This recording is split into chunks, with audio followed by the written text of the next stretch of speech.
Live from the Ram Cave, I'm Joe Tarosian, and this is RamView, the August 3rd, 2022 edition. Good to be with you guys. Great to be back.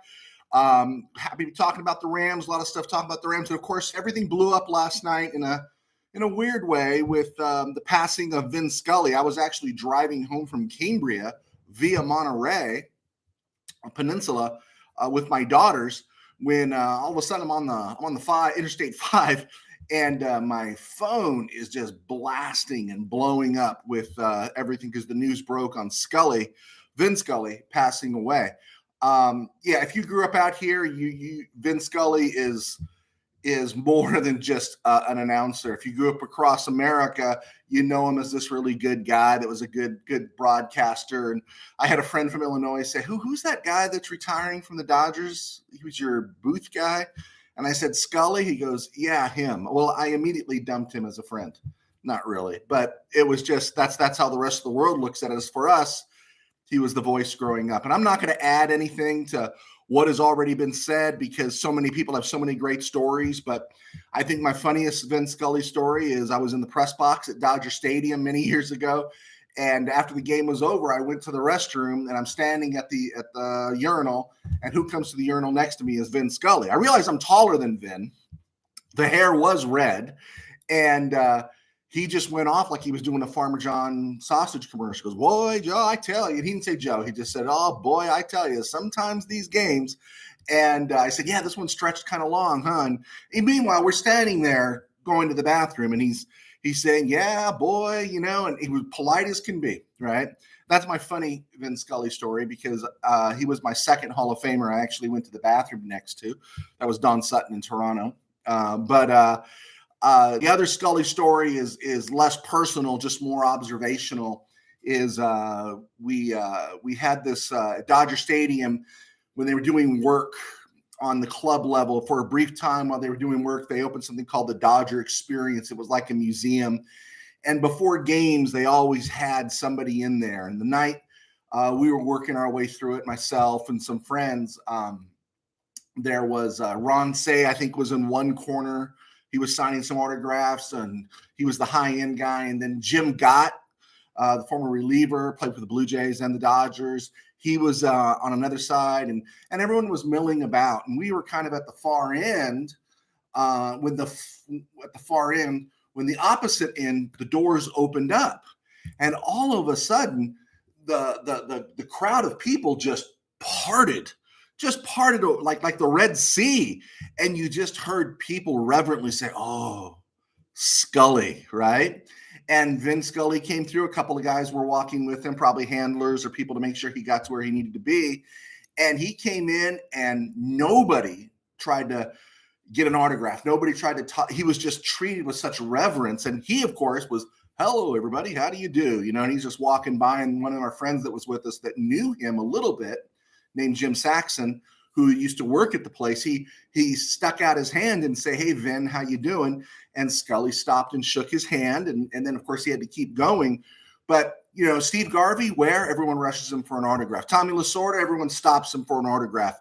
Vin Scully was Moses. Vin Scully was Moses. If not the lawgiver, he was the blue giver, or the wise giver, the wisdom giver, and he was the guy that everyone just parted for. And I have to tell you, of course, the pain or the sadness of Scully passing, it's our loss. But Scully was a man of faith. And when a person of faith in the Lord passes away, they don't really pass away. They've just graduated from this life and have gone on to be with the Lord. So I can't say I had sadness. There is that feeling that what once was can never be again.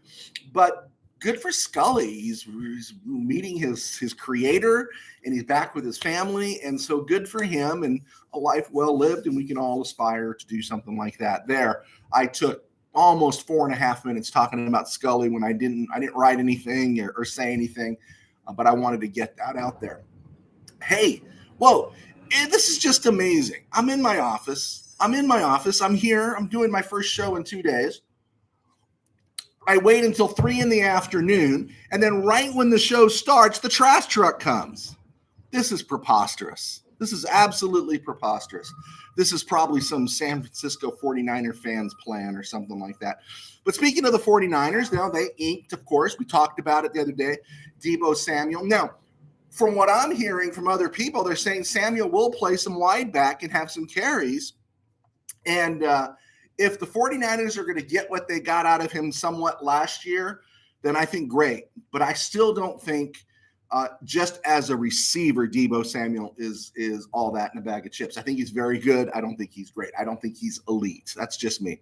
Speaking of not so elite receivers, but generally think they're one, is Marquise Hollywood Brown for the Cardinals, who traded a number 1 pick and such to get him. The Cardinals saw their new receiving prospect there, Hollywood Brown, arrested for driving 126 miles an hour in a 65 zone, reckless endangerment or whatever. He was popped because who gets arrested for a speeding ticket? I get it. Who gets arrested for a speeding ticket? When you're driving 75 and a 65, you're getting a ticket. When you drive 126 in a 65, if you're not turned into bug juice on somebody's windshield, which is about Hollywood Brown's size, then you get arrested. And that's not a good start because he's already had a tight hamstring and all the other stuff going on with the Cardinals. And I didn't even mention Kyler Murray's name. Oh, there I go. I mentioned it. So I'm thrilled. I'm thrilled in one sense. I don't want anyone to have bad fortune. But again, I think there's just stuff going on in Arizona that is going to affect that team. And I don't think San Francisco is going to be bad. In fact, San Francisco still scares me. But I think it's going to be half a season before Trey Lance really gets his feet under him, and I think they will. Going around the NFL, a couple of receivers have already gone down, and we haven't even played football yet, right? James Washington in Dallas, not the safety, and Tim Patrick in Denver. Washington's gone for about 10 weeks, Patrick the season. And you wonder right now, one, because the Cowboys let Cedric Wilson walk. They traded Amari Cooper, right? They're getting Michael Gallup back. And you wonder what they're going to do because Dak Prescott needs help. And so you wonder about that. And then, of course, the Broncos. Broncos have been riddled with injuries at receiver. Jerry Jeudy's always hurt. And they just made the big deal for Russell Wilson. So it's interesting there in those two places. But a name popped up that is a free agent right now and might still have some gas in the tank. And you might get him at gas levels from 2 years ago instead of now. And that's Emmanuel Sanders, meaning his contract. You probably wouldn't have to pay him a whole lot. My guess is he's not going to be a game changer, but he'd be a nice security blanket for a Russell Wilson in Denver or a Dak Prescott in Dallas. And I would see what his interest is and what kind of shape he's in right now. But keep Emmanuel Sanders in the forefront. I'm Joe Tarosian, and of course, this is RamView. Please, we're on Spotify, and we're hoping to get on some other networks pretty soon. You can follow me at joetarosian.com. I'm a writer. I write books, not necessarily just football books, although I've written two. And you can find them on Amazon. Just type in Joe Tarosian. And I've also written some explicitly Christian novels. I am a pastor in my day job. I pastor a small church in Burbank, and you can catch me doing that for Burbank Faith Virtual on Wednesdays and Sundays right here on YouTube. If you could hit like, hit some share, leave some comments, that would be great as we build our footprints here. Okay, hey, multiple platforms, and I've seen some video, are talking about Jalen Ramsey's great work at camp. And of course, he's not on the PUP list and he's not 100% healthy, and that's okay. Who wants Jalen Ramsey knocking skulls right now? But Jalen Ramsey's work with the rookie cornerbacks, Jacoby Bryant, I've heard it's just Kobe Bryant now, and of course Darian Kendrick, and then Robert Rochelle's been playing well. Then you got David Long, and the Rams really have some great depth there at corner, which is the reason I keep thinking that if these two rookie cornerbacks, Kendrick and Bryant, play well, is there going to be room right now for Troy Hill? Could he be moved? I'm just thinking, throwing it out there long. But Jalen Ramsey's work with these guys, maybe they become the next Don Griffin and Tim McIntyre like the 49ers had about 20, 30 years ago. They drafted these two guys in the middle round and they became the starting corners. If they develop into something special, doesn't it just remind you again of how special Jalen Ramsey is? And again, the Rams traded 2 number 1 draft picks, and you think you're getting some diva corner, but you're getting a guy that does nothing that wants to work and will do anything. I can't help but think how great that Jalen Ramsey trade was. Cost us 2 number 1s, but tell me, wouldn't you do it all over again for Jalen Ramsey? And here's the other thing too, is that it speaks to the character, the kind of people the Rams have brought in this iteration, being back in Los Angeles post 2016. Andrew Whitworth, right? Not only did he play longer than anticipated and at a high level, high character guy, but he's been back in camp working and helping out with the offensive line. Think of Stafford, who we just learned about with the OTAs and how he had the injection in the offseason and stuff. He wasn't even throwing at OTAs, but he was there. Cooper Kupp openly sharing he doesn't need to be the highest paid receiver in the NFL. This is reflective of the scouting department doing their job about the emotional level of maturity for these players. For Jalen Ramsey, Whitworth, Stafford, Cooper Kupp, and many of these other guys, is that they got guys in that were all about the team and all about winning. And it's also reflective of the leadership from McVay to Snead to Kroenke, Demoff, and all those guys in between, that the culture and the environment is a far cry from what Georgia Frontieri's situation was many years ago. I go back to something I looked up, is that no one was ever happy. There was constant holdouts through the Rosenblum era and through the Georgia Frontieri era with the Rams. And I remember this because I looked it up. So Vince Ferragamo's the backup quarterback. He leads the Rams to the Super Bowl in 1979. I don't know what he made that year, but in 1980, he had a big year for the Rams. He had a real big year. The Rams went, I think, 11-5, and they finished second in the NFC West. And they made the playoffs, of course, but I think Atlanta was 12-4. In fact, the game that Atlanta beat the Rams, and I think it was 13-10 in Atlanta in Fulton County, was on a bomb from Steve Bartkowski to Alfred Jackson. And calling that game as the color commentator was George Allen, but the announcer in that game was Vin Scully. I seem to remember that. And that was the one game difference that gave the Falcons the NFC West in 1980. But I digress.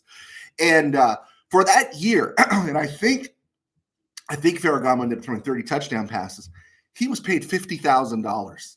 $50,000. Now, I know 50,000 went a lot further in 1980 than it does now, but he was only paid 50,000. Let's say he had just been a Super Bowl quarterback. No talk about renegotiation, no talk about doing anything.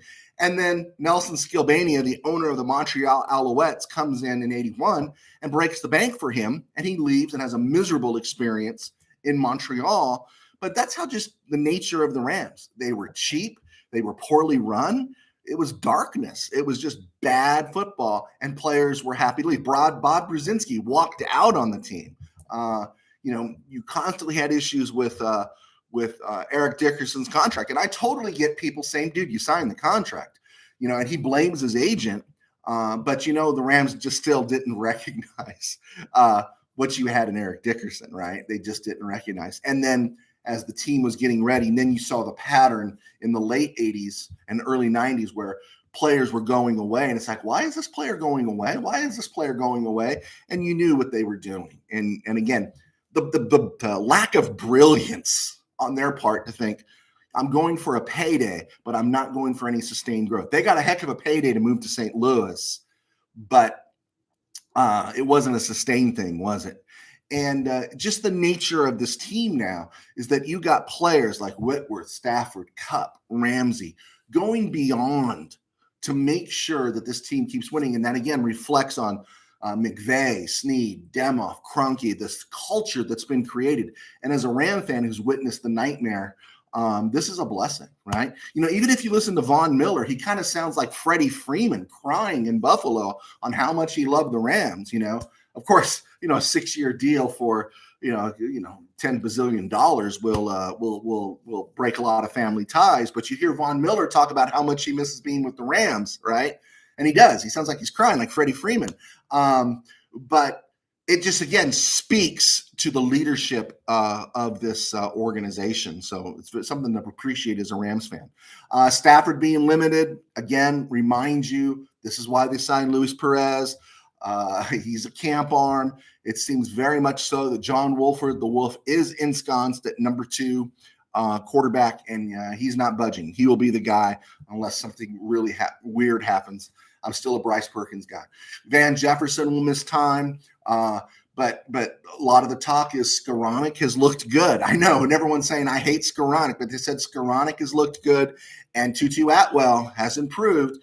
And you can look and expect Jefferson, while he's out, for his spot to be filled by both Skoranek and Tutu Atwell.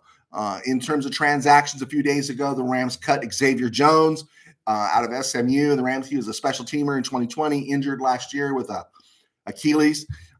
They re-signed him, put him on the injured reserve, but they opened up a spot for Trey Regis, who is out of Louisiana Lafayette, and he was active, I think, for one game with the Raiders last year, and he's a college teammate of Raymond Calais, who played at Louisiana Lafayette a couple years ago. Raymond Calais remains on the roster. Just wanted to throw that out there, as that news is going to be picking up. Happy birthday to former Ram linebacker Maxie Bond, who turns 84 today. I missed the Bond era.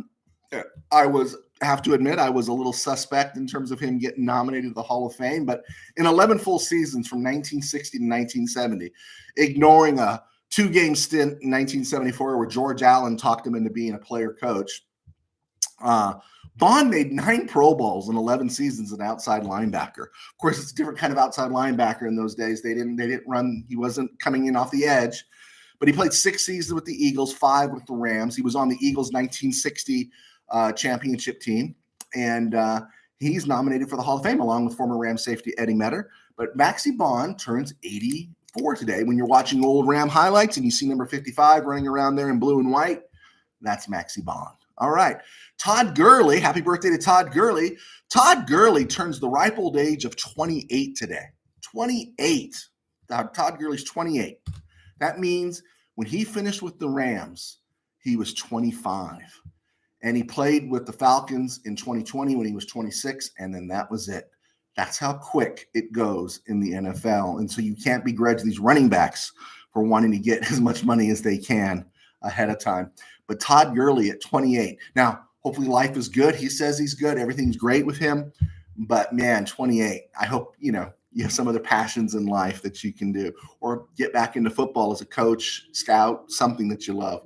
Dante Fowler Jr. is also 28 today.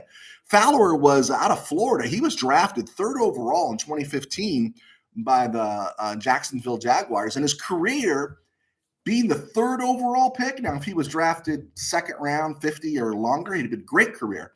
But 3rd overall, and he's been to Jacksonville, the Rams, the Falcons, and I don't know where he's at right now, but he got cut there in Jacksonville, in Atlanta too. I think did he go to Dallas? I don't know. Anyway, but his career would be viewed as a disappointment, except for Ram fans who remember that it was Fowler who put the pressure and on Drew Brees in the NFC title game that led to John Johnson's interception in overtime, which led to the Rams going to the Super Bowl. Of course, no one ever talks about that. It's always Nickel Roby-Coleman and the pass interference. I'm going to give it in quotes, pass interference call. That's the only call since Katrina that has gone against New Orleans, right? Everyone has to bend over backwards and feel sorry for poor New Orleans all the time, right? 18 years. Oh, poor New Orleans trying to recover from Katrina. They've gotten every call since, it seems like, right? And so they didn't get the Nickel Roby-Coleman call, but according to the reason for changing NFL overtime rules, because the team that gets the ball first in overtime always wins. Well, the Saints got the ball first in that NFC title game in overtime, and it was Dante Fowler who came up the middle, got some hands on Drew Brees. The ball fluttered. John Johnson intercepted it. Then the Rams took possession and won. Hate the Saints. Has that come through yet? Hate the Saints. As we hit the 19-minute and 30-second mark, getting ready to wrap this up, where are they now? I hope you remember and that you appreciate the play that cornerback Dont'e Deayon gave the Rams in the second half of last year, when everyone was getting hurt and everyone was struggling, Deayon played some great minutes, some great snaps for the Rams, did a great job before I think he got a little nicked up, and also they kind of moved on and set their playoff roster. Well, Deayon wasn't re-signed by the Rams, and he recently worked out with the Buffalo Bills. But however, at this moment, he remains unsigned. I'd like to see that guy get another opportunity to make a paycheck in the NFL. He seems like a good dude. The Rams did do right by him. They gave him a ring, which he deserved, probably a lot more than Deshaun Jackson. All right, I'm Joe Terozzi, and thank you so much for clicking on. Hit like, comments, and we get closer and closer to the start of the season. God bless, take care, and we'll talk to you soon.